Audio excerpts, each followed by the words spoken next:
Bonsoir à tous et à tous, j'espère que vous allez bien. Shalom, shalom, que la paix du Seigneur soit sur vous. Alors ce soir, j'aimerais partager avec vous une parole prophétique, un enseignement prophétique que l'Esprit de Dieu euh, m'a conduit à méditer et aussi que l'Esprit de Dieu me pousse à parler à ce sujet. Alors, le sujet que je vais aborder est l'impact du manteau d'Élie et l'onction d'Élie qui agit aujourd'hui. Nous allons parler de, de ce sujet, l'impact du manteau d'Élie et l'onction d'Élie qui agit aujourd'hui. Amen. Alors, très rapidement, pour ceux qui ne me connaissent pas, qui me voient pour la première fois ou qui m'écoutent pour la première fois, alors très rapidement, j'aimerais me présenter. Alors, je suis un croyant. Quand je dis un croyant, c'est-à-dire que je crois en le Christ, qui est le Messie sauveur. Donc, je suis christocentrique. Je crois que Jésus-Christ est le même hier, aujourd'hui et éternellement, et qu'il revient bientôt.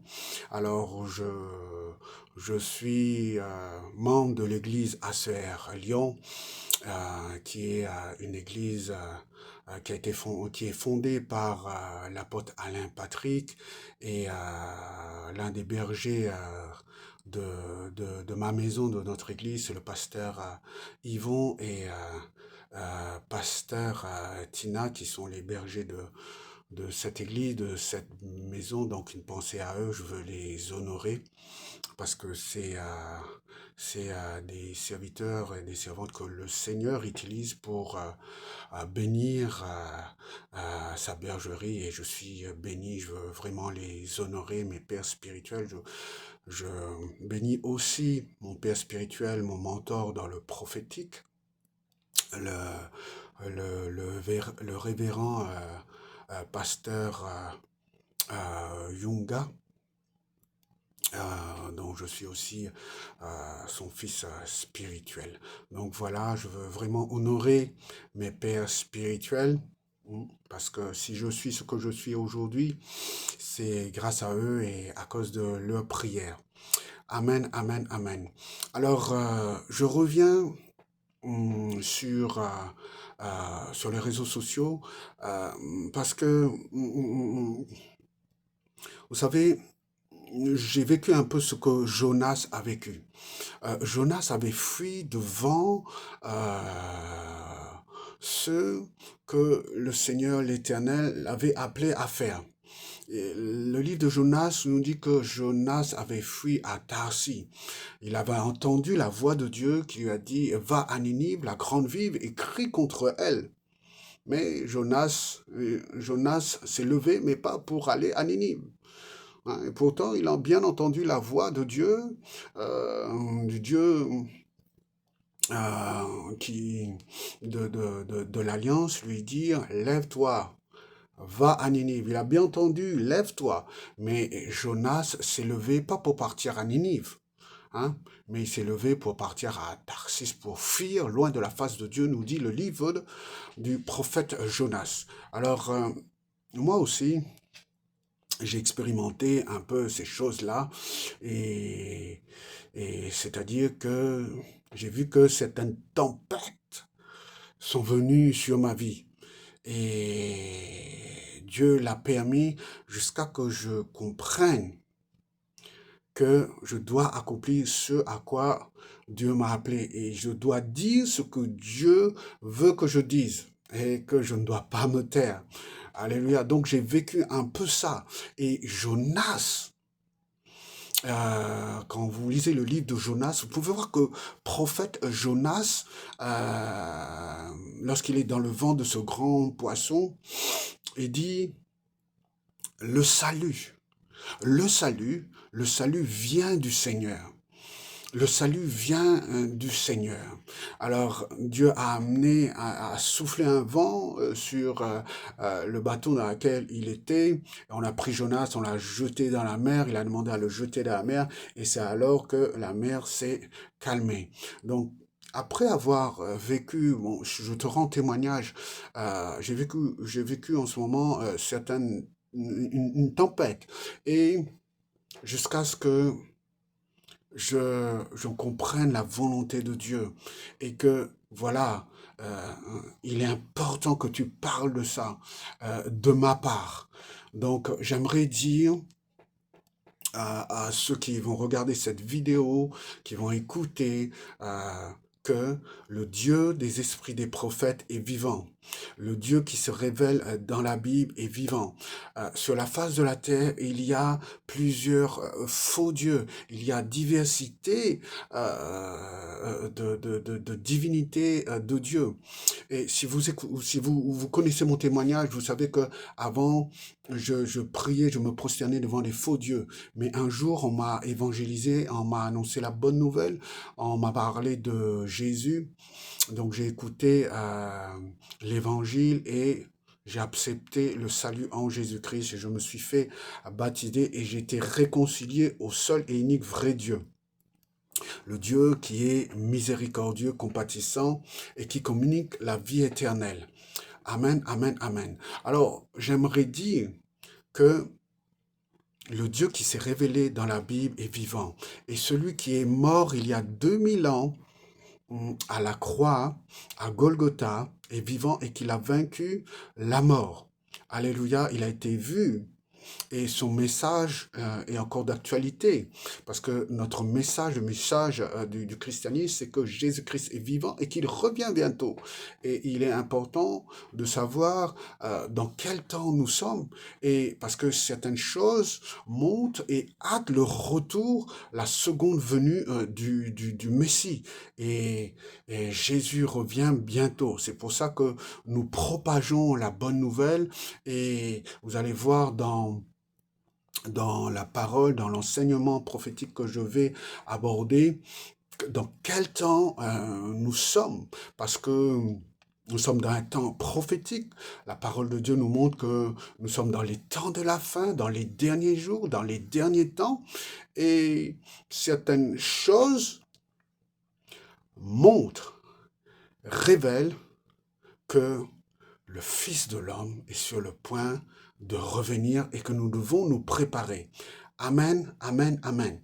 Les Écritures nous disent que les fils d'Issachar, ça vous pouvez voir ça dans 1 Chronique chapitre 12, verset 32, il est dit, les fils d'Issachar ayant l'intelligence des temps. L'intelligence des temps, c'est-à-dire ils pouvaient aussi discerner dans quel temps nous sommes. Parce que le Dieu que nous servons est le Dieu qui est maître des temps et des circonstances selon ce qui est dit dans la parole de Dieu. Amen. Dieu est le Dieu des saisons et des circonstances. Il est maître du temps et des circonstances. La parole de Dieu nous dit que le Seigneur règne éternellement. Alléluia. Il règne sur le temps. Il règne sur le temps. Il est le Dieu des temps et des circonstances. Alléluia. Alléluia. Amen. Alors, je vais rentrer dans ce que je veux te partager. Alors, je disais que je veux t'apporter une parole prophétique et un enseignement prophétique qui vont te faire comprendre dans quel temps nous sommes et, et aussi que le manteau d'Élie agit encore dans notre temps. Et l'onction d'Élie agit encore aujourd'hui. Amen. Je vais le répéter. Le manteau d'Élie, vous allez comprendre l'impact du manteau d'Élie et l'onction d'Élie qui agit en ce moment, dans le temps dans lequel nous sommes, sur la face de la terre, dans les nations, dans les peuples. Amen. Alors, j'aimerais que vous prêtez attention à la parole prophétique, parce que quand vous écoutez la parole de Dieu et la parole prophétique vient comme une lampe pour éclairer dans un lieu obscur. Donc, prêtez attention à la parole. Pendant que vous écoutez la parole, permettez à la parole de Dieu de changer, de vous transformer. La parole de Dieu nous dit aussi que la foi vient de ce qu'on entend, et ce qu'on entend vient de la parole de Dieu ou de la parole de Christ. Alléluia. Et quand vous entendez la parole de Dieu transporte et porte certaines choses qui vont amener certaines choses dans votre esprit, dans votre vie. Amen. Parce que c'est au travers de la parole que toutes choses ont été créées, que toutes choses ont été amenées à l'existence. Donc, prêtez attention à la parole prophétique, prêtez attention à la parole de Dieu. C'est un moment spirituel pendant que vous entendez la parole de Dieu, parce que Dieu parle au travers de sa parole. Dieu et sa parole sont un. Alléluia. Et je crois que le Dieu des esprits des prophètes dans l'église dans laquelle je suis à ACR Lyon, nous sommes apostoliques et nous sommes prophétiques. Et nous propageons aussi le message du Seigneur Jésus. Alléluia. Donc, soyez bénis, que le Seigneur, notre Dieu, vous ouvre son esprit, que vous puissiez comprendre la parole de Dieu, que votre esprit soit ouvert, que vous recevez ce que la parole de Dieu transporte et que la parole de Dieu vous révèle dans quel temps nous sommes et dans quel temps vous vous trouvez et dans quelle saison vous vous trouvez au nom du Seigneur Jésus. Alléluia. Alléluia. Le livre d'Ecclésias nous dit, c'est dans Ecclésias chapitre 3, verset 1 à 8, il dit, il y a un temps pour tout, un temps pour toute chose sous les cieux. Alléluia. Il y a un temps pour tout. Un temps pour toute chose sous les cieux. Alors c'est vrai que quand nous parlons du temps, alors le temps, il est bon de savoir que Dieu est maître du temps et des circonstances. Il y a aussi des saisons sous les cieux, sur la face de la terre. Et c'est vrai qu'en Europe, nous avons les 4 saisons, le printemps, l'été, l'automne et l'hiver. Dieu est le Dieu des temps et des circonstances. Dieu est le Dieu des saisons. Et parfois, il donne une parole en saison. Parfois, il envoie son messager. Les Écritures nous disent que avant la venue du Messie, dans le livre du prophète Ésaïe, il est dit, voici j'envoie mon messager devant ta face pour préparer le chemin au devant de toi. Et il est parlé de Jean le Baptiste, il dit, une voix crie dans le désert pour préparer le chemin du Seigneur. Amen. Dieu envoie des messagers, même pour annoncer dans quelle saison nous sommes. Dieu a donné au fils d'Issachar l'intelligence des temps pour savoir distinguer, pour savoir dans quel temps nous sommes. Et j'aimerais t'ouvrir l'esprit pour tu comprennes dans quel temps, dans quelle saison nous sommes. Alléluia. Alors, j'aimerais partager avec toi le livre. Je vais prendre ma Bible pour le lire. Donc, on a dit que c'est un temps d'enseignement prophétique. Amen. Donc, dans le livre de 2 Rois, chapitre 2, au verset 8, il est écrit, « Alors, Élie prit son manteau, le roula et en frappa les eaux, qui se partagèrent çà et là. Et ils passèrent tous deux à sec. Lorsqu'ils eurent passé, Élie dit à Élisée, demande ce que tu veux que je fasse pour toi avant que tu sois enlevé d'avec toi. Élisée répondit, qu'il y ait sur moi, je te prie, une double portion de ton esprit. Élie dit, tu demandes une chose difficile, mais si tu me vois, pendant que je serai enlevé d'avec toi, cela t'arrivera ainsi. Sinon, cela ne t'arrivera pas. Comme il continuait à marcher en parlant, voici un char de feu et des chevaux de feu les séparèrent l'un à l'autre. Et Élie monta au ciel dans un tourbillon. Élisée regardait et criait, mon père, char d'Israël et sa cavalerie. Et il ne le vit plus. Saisissant ses vêtements, il le déchira en deux morceaux. Amen. Verset 13. Il releva le manteau qu'Élie avait laissé tomber, le manteau de son père spirituel. Amen. Puis il retourna et s'arrêta au bord du Jourdain. Il prit le manteau qu'Élie avait laissé tomber et il frappa les eaux et dit, où est l'Éternel? Le Dieu d'Élie, lui aussi, il frappa les eaux qui se partagèrent ça et là et Élisée passa. Amen. Alléluia. J'aimerais attirer votre attention là, sur ce passage-là que j'ai partagé avec vous.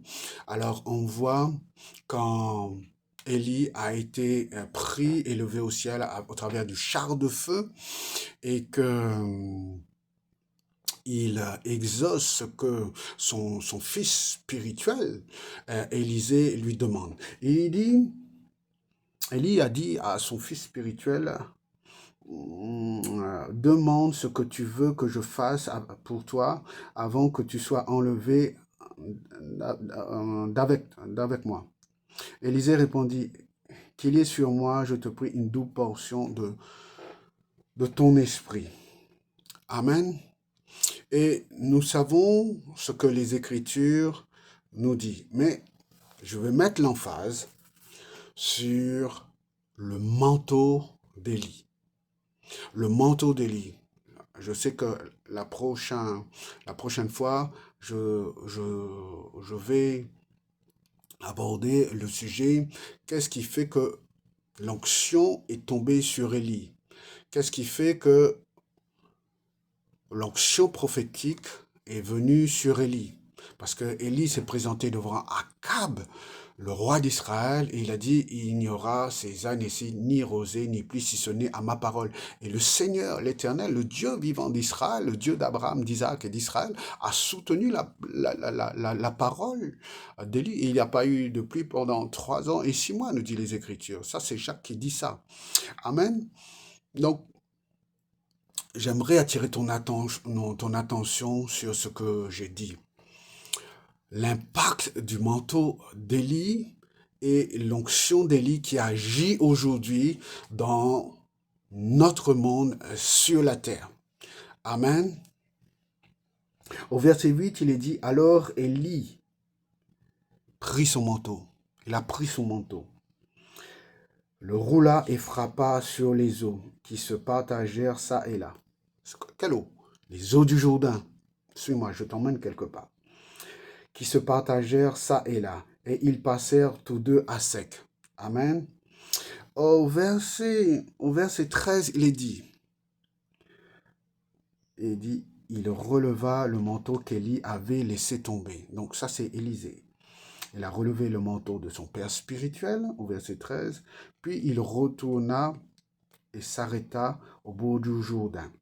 Il prit le manteau qu'Élie avait laissé tomber et frappa les eaux et dit, où est l'Éternel, le Dieu d'Élie? Lui aussi, il frappa les eaux qui se partagèrent ça et là, et Élisée passa.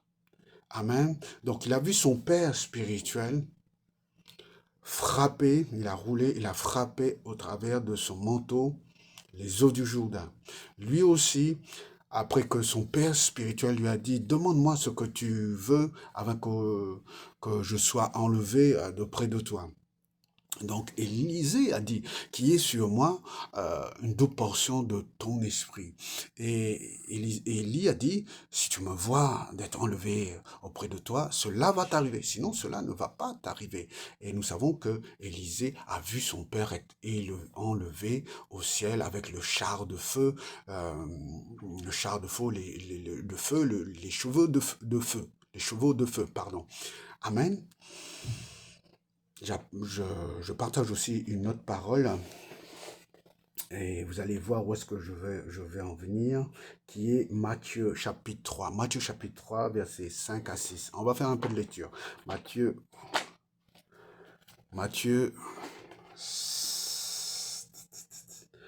3, 5 à 6.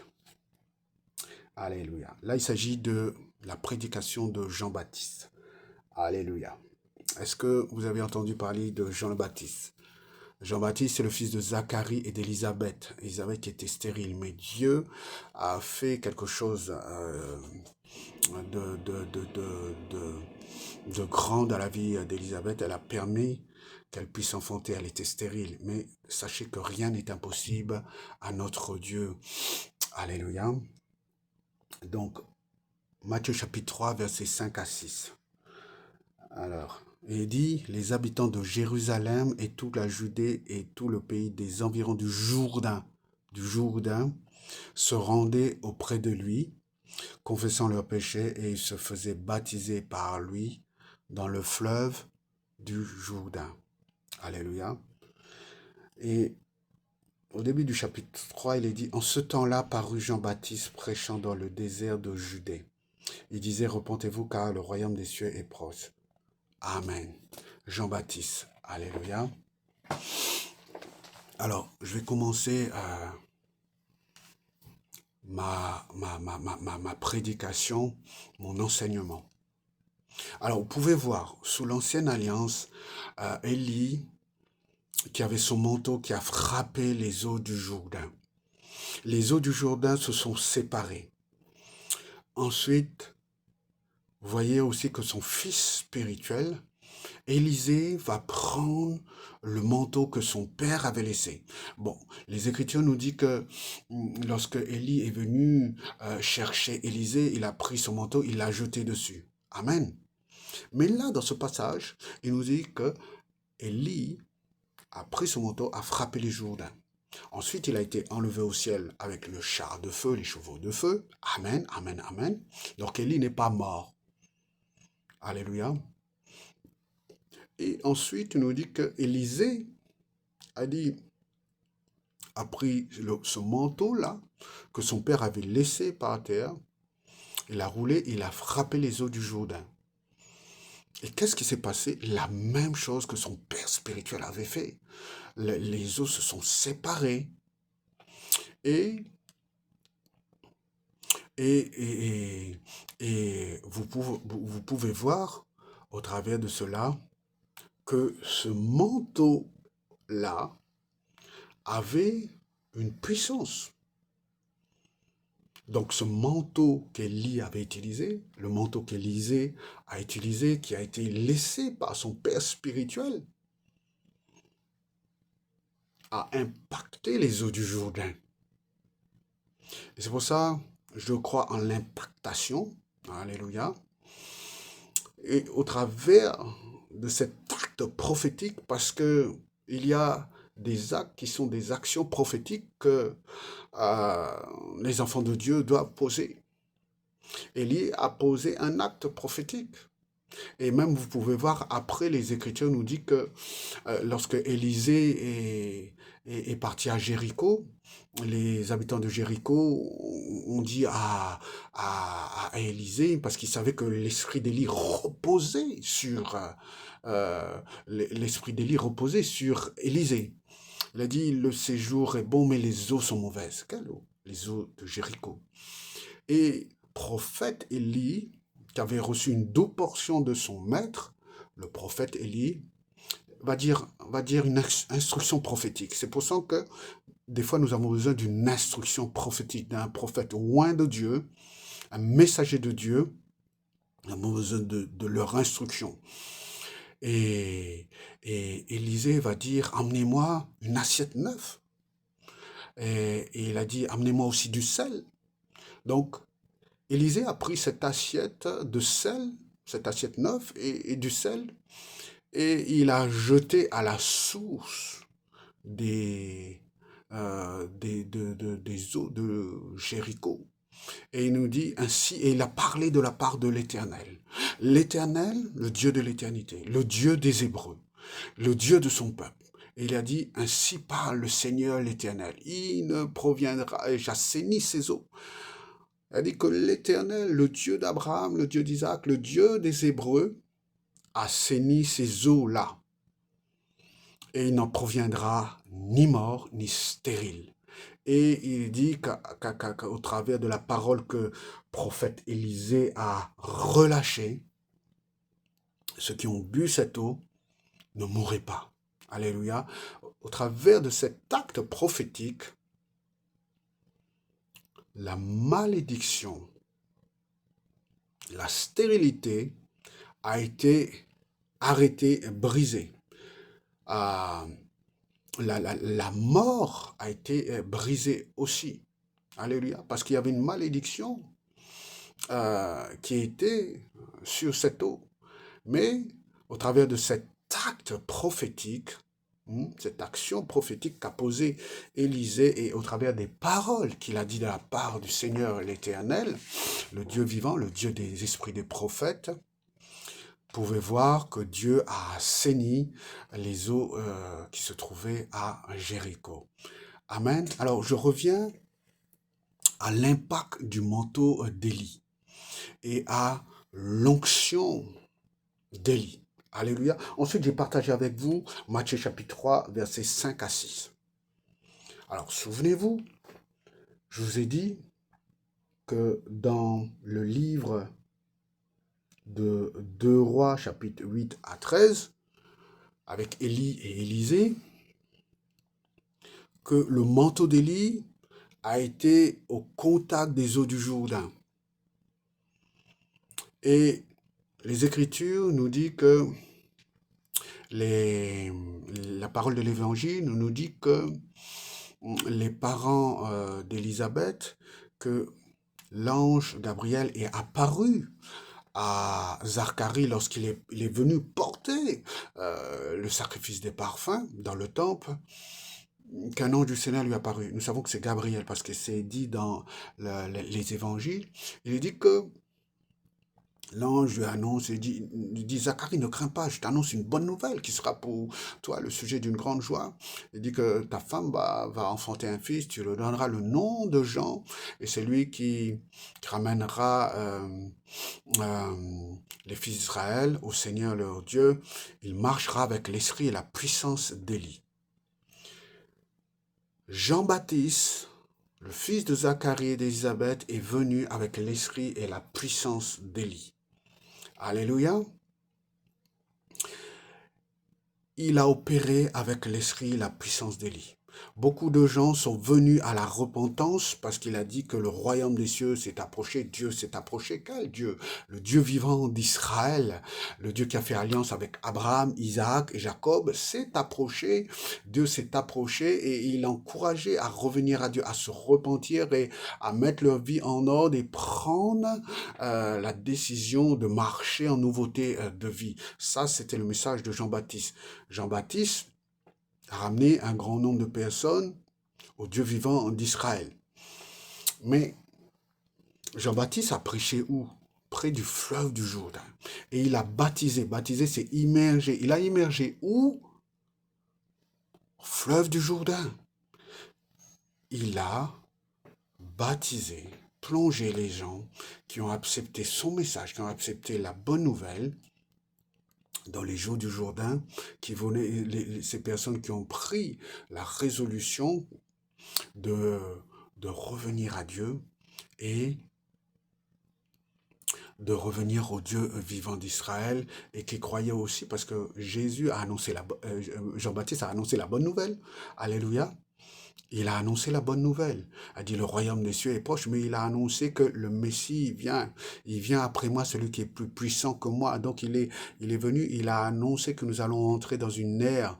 Il est en train d'annoncer un temps messianique.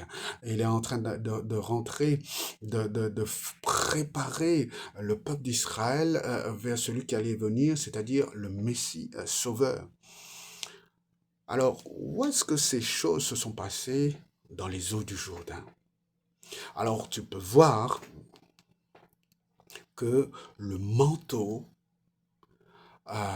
d'Élie qui avait touché les eaux du Jourdain il y a des années, avait encore de l'effet